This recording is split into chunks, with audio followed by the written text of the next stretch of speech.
ಧ್ರುವ್ ಜುರೇಲ್ ಅವರು 100 ಹೊಡೆದು ಶ್ರೀಲಂಕಾಕ್ಕೆ ಜ್ವರ ಬರಿಸಿದ್ರು. ನಮಸ್ಕಾರ ಎಲ್ರಿಗೂ, ಜನಾರ್ದನ್ ಸರ್ ಮಾತಾಡ್ತಾ ಇರೋದು. ಕುಶಲ ಕ್ಷೇಮ ಸೌಖ್ಯವೇ. Welcome back to Ganesh Karanth cricket talks YouTube channel. Sri Lanka versus India second test, second day also belongs to India. ಈ ಮ್ಯಾಚನ್ನು ಇಂಡಿಯಾ ಇನ್ನು ಸೋಲುವ ಹಾಗೆಯೇ ಇಲ್ಲ, ಸೋಲುವುದಿಲ್ಲ. ಇನ್ನು ಶ್ರೀಲಂಕಾವನ್ನು ಸೇವ್ ಮಾಡಬೇಕಂತಂದ್ರೆ 3 ದಿನ ಕೂಡ, ನೆಕ್ಸ್ಟ್ 3 ದಿನ ಧಾರಾಕಾರ ಮಳೆ ಬರದೆ ಒಂದು ಬಾಲ್ ಕಾಣದಿದ್ರೆ ಮಾತ್ರ ಮ್ಯಾಚ್ ಡ್ರಾ ಆಗ್ಬೋದು. ಬಿಟ್ರೆ ಇದು ರಿಸಲ್ಟ್ ಓರಿಯೆಂಟೆಡ್ ಮ್ಯಾಚ್ ಕಡೆಗೆ ಸಾಕ್ತಾ ಉಂಟು. ಯಾಕಂತಂದ್ರೆ ನಿನ್ನೆ 300 ರನ್ ಮಾಡಿದ್ದಂತಹ ಭಾರತ ಇವತ್ತು 203 ರನ್ ಎಕ್ಸ್ಟ್ರಾ ರನ್ ಹೊಡೆದ್ರು. 503ಕ್ಕೆ 9 ವಿಕೆಟ್. ನಿನ್ನೆ ಪಡಿಕಲ್ ಅವರ 100 ಹೊಡೆದ್ರೆ ಇವತ್ತು ಜುರೇಲ್ ಅವರು ಫ್ಯಾಂಟಾಸ್ಟಿಕ್ 100. ಅವ್ರಿಗೆ ಕರೆಕ್ಟಾಗಿ ಒಂದು ಸಾಥ್ ಕೊಟ್ಟದ್ದು ನಮ್ಮ ಸಿರಾಜ್ ಅವರ ಬಗ್ಗೆ ಸಹ ಮಾತಾಡಬೇಕು.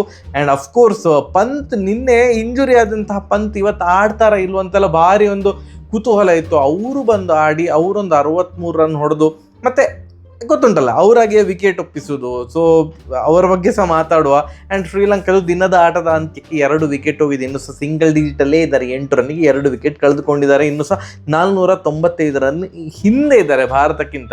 ಆ್ಯಂಡ್ ಇವತ್ತು ಏನು ಬ್ಯಾಟಿಂಗ್ ಸ್ಟಾರ್ಟ್ ಆದಾಗ ಸರಣ್ ಜೈನ್ ಎಷ್ಟು ಹೊಡಿಬೋದು, ಏನಾದರೂ ಇಂಪ್ಯಾಕ್ಟ್ ಕ್ರಿಯೇಟ್ ಮಾಡ್ತಾರೆ ಡೆಬ್ಯೂ ಮ್ಯಾಚಲ್ಲಿ, ಏನು ಮಾಡ್ಲಿಕ್ಕೆ ಆಗಲಿಲ್ಲ ಅವರಿಗೆ. ಒಂದು ಬೌನ್ಸರ್ ಬಾಲನ್ನು ಡಿಫೆಂಡ್ ಮಾಡ್ಲಿಕ್ಕೆ ಹೋಗಿ ಅವ್ರು ಔಟ್ ಆದ್ರು. ಅದಾದಮೇಲೆ ಧ್ರುವ್ ಜುರೇಲ್ ಅವರ ಜೊತೆ ಆಡಲಿಕ್ಕೆ ಬಂದಂಥದ್ದು ನಿನ್ನೆ ರಿಟೈರ್ಡ್ ಹರ್ಟ್ ಆಗಿದ್ದಂತಹ ರಿಷಬ್ ಪಂತ್ ಬಂದು ಆಡಿದಂತಹ ಆಟ. ಫಸ್ಟ್ ಸೆಷನ್ ಏನಿದೆ ಅದೊಂದು ವಿಕೆಟ್ ಬಿದ್ದರೆ, ಸರಣ್ ಏನಿದೆ ವಿಕೆಟ್ ಬಿದ್ದರೆ ಒಂದೇ ಒಂದು ವಿಕೆಟ್ ಬಿದ್ದಿರಲಿಲ್ಲ. 63 ರನ್ ಇವ್ರು ಹೊಡೆದಿದ್ರೆ, ಯಾರು ರಿಷಬ್ ಪಂತ್ ಅವರು. ಧ್ರುವ್ ಜುರೇಲ್ ಕೂಡ 50, ಇಬ್ಬರು ಕೂಡ ನಾಟ್ ಔಟು. ಒಳ್ಳೆ 4.2 ರನ್ ರೇಟಲ್ಲಿ ಒಂದು ಫಸ್ಟ್ ಸೆಷನ್ನಲ್ಲಿ ರನ್ ಬಂದಿತ್ತು. ಅದಾದಮೇಲೆ ಆಫ್ ಕೋರ್ಸ್ ನಮ್ಮ ಪಂತ್, ಹೇಗೆ ನಾವು ODI ಕ್ರಿಕೆಟಲ್ಲಿ ರೋಹಿತ್ ಶರ್ಮಾ ಅವರಿಗೆ ಹೇಳ್ತೇವಲ್ಲ, ರೋಹಿತ್ ಶರ್ಮಾ ಅವರ ವಿಕೆಟನ್ನು ರೋಹಿತ್ ಶರ್ಮಾ ಅವರೇ ಅಂದರೆ ಕೈ ಚೆಲ್ಲಬೇಕು, ಅವರೇ ಒಂದು ಸುಮ್ಮನೆ ಬಂದು ಪ್ರೀ ಮೆಡಿಟೇಟೆಡ್ ಶಾಟ್ ಹೊಡ್ಲಿಕ್ಕೆ ಹೋಗಿ ಔಟ್ ಆಗಬೇಕು ಹೊರತು, ಇಲ್ಲೇ ಇದ್ರೆ ರೋಹಿತ್ ಶರ್ಮಾ ಅವ್ರನ್ನೆಲ್ಲ ಔಟ್ ಮಾಡೋದು ಕಷ್ಟ ಅಂತ. ಟೆಸ್ಟ್ ಕ್ರಿಕೆಟಲ್ಲಿ ಈ ಮಾತನ್ನು ಪಂತ್ ಅವರಿಗೆ ಹೇಳಬೇಕು. ಯಾಕಂತಂದರೆ ಅವರ ಸ್ಕೋರಿಂಗ್ ಶಾಟು ಮತ್ತು ಅವರು ಔಟ್ ಆಗುವಂಥ ಶಾಟ್ಗಳು ಅವರ ಕೈಯಲ್ಲೇ ಇರುತ್ತೆ. ಯಾಕಂತಂದರೆ ಈ ಅನ್ಆರ್ಥೋಡಾಕ್ಸ್ ಕ್ರಿಕೆಟ್ ಶಾಟ್ಸ್ ಹೊಡ್ಲಿಕ್ಕೆ ಹೋಗಿ ರನ್ ಬರ್ತದೆ, ಹಾಗೆಯೇ ಹೋಗಿ ಓವರ್ ಅಗ್ರೆಸಿವ್ ಆಗಲಿಕ್ಕೆ ಹೋಗಿ ಇವರು ವಿಕೆಟ್ ಕೈ ಚೆಲ್ತಾರೆ. ಲಂಚ್ ಸೆಷನ್ ಮುಗಿದ ಫಸ್ಟ್ ಬಾಲೇ ಮುಂದೆ ಬಂದು ತೈ ಅಂತ ಹೊಡ್ಲಿಕ್ಕೆ ಹೋಗಿ ಅವರು ಔಟ್ ಆದರು.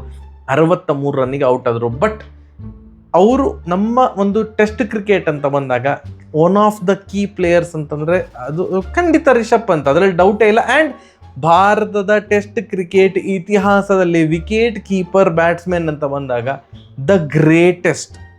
ಈಗ ಧೋನಿಗಿನಿ ಅಂತ ಕಮೆಂಟ್ ಸೆಕ್ಷನ್ ನೋಡಿ, ಸ್ಟ್ಯಾಟ್ಸ್ ವೈಸ್ ನೋಡಿದಾಗ ಕೂಡ ಆಲ್ರೆಡಿ ಧೋನಿ ಅವರಕ್ಕಿಂತ ಜಾಸ್ತಿ ರಿಷಬ್ ಪಂತ್ ಅವರು ಹೊಡೆದು ಆಗಿದೆ. ಈವನ್ ಇದು ಏನು 6ಅಲ್ಲಿ ಸಹ ಕೂಡ ಆ್ಯಡಮ್ ಗಿಲ್ಕ್ರಿಸ್ಟ್ ಅವ್ರನ್ನ ಓವರ್ಟೇಕ್ ಮಾಡಿ ಆಗಿದೆ.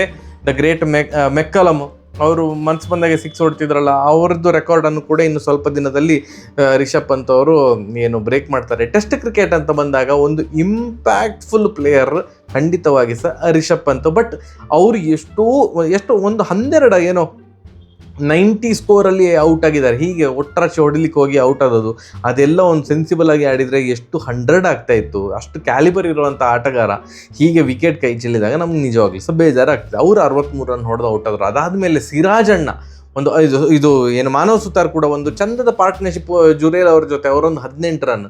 ಸುತಾರ್ ಅವರು ಔಟ್ ಆದ ಮೇಲೆ ಸಿರಾಜ್ ಅಣ್ಣ ಬಂದು, ಈಗ ನೋಡಿ ಲಾಸ್ಟ್ ನಂಬರ್ 10, 11 ಬರ್ತಾರಲ್ಲ ಆಟಗಾರರು, ಅವ್ರಿಗೆ ಯಾವುದು ಫ್ಲೈಟ್ ಡೆಲಿವರಿ ಎಲ್ಲ ಕಂಡ್ರೆ ಫ್ಲೈಟೆಡ್ ಡೆಲಿವರಿ ಒಟ್ಟು ಹೊಡೆಯುವ ಅಂತ. ಯಾಕಂತಂದರೆ ಬ್ಯಾಟಿಂಗ್ ಟೆಕ್ನಿಕ್ಯಾಲಿಟೀಸ್ ಅವ್ರ ಹತ್ರ ಅಷ್ಟು ಇರುವುದಿಲ್ಲ.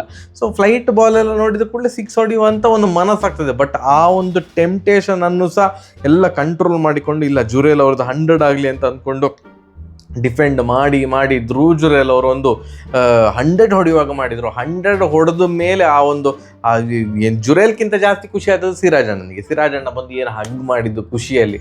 ಅದಾದ ಮೇಲೆ ದೊಡ್ಡ ಹೊಡಿಲಿಕ್ಕೆ ಹೋಗಿ ಸಿರಾಜ್ ಅಣ್ಣ ಔಟ್ ಆದರು. ಬಟ್ ಜುರೇಲ್ ಅವ್ರದ್ದು 100 ಆಗುವ ತನಕ ಅವರ ಕೆಲಸ ಏನು, ಅಣ್ಣ ನಾನೀಗ ಬಂದಿದ್ದೇನೆ, ನನ್ನ ವಿಕೆಟ್ ನನ್ನ ಕೈ ಚೆಲ್ಲಬಾರ್ದು ಅಂತ ಹೇಳ್ಕೊಂಡು ಡಿಫೆಂಡ್ ಮಾಡ್ತಾಯಿದ್ರು. ನಂಗೆ ಭಾರಿ ಇಷ್ಟ ಸಿರಾಜ್ ಅಣ್ಣನ ಈ ಒಂದು ಗುಣ ಒಂದು ಏನಿದೆ ಅಲ್ಲ, ಅದು ನಂಗೆ ಭಾರಿ ಇಷ್ಟ. ಇಶಾಂತ್ ಶರ್ಮಾ ಅವರನ್ನು ನೋಡಿದಾಗ, ಇಶಾಂತ್ ಶರ್ಮಾ ಕೂಡ ಹಾಗೆ ಸುಮ್ಮನೆ ತನ್ನ ವಿಕೆಟನ್ನು ಒಪ್ಪಿಸ್ತಾ ಇರಲಿಲ್ಲ. ಯಾರೆಲ್ಲ ಆಗಿನ ಟೆಸ್ಟ್ ಮ್ಯಾಚ್ ಎಲ್ಲ ನೋಡ್ತಾ ಇದ್ರಿ, ಇಶಾಂತ್ ಶರ್ಮಾ ಕೂಡ ಹಾಗೆ ಆ ಪರಿಸ್ಥಿತಿಗೆ ತಕ್ಕದಾಗಿ ಡಿಫೆಂಡ್ ಮಾಡ್ಲಿಕ್ಕಾದರೂ ಟ್ರೈ ಮಾಡ್ತಾ ಇದ್ರು.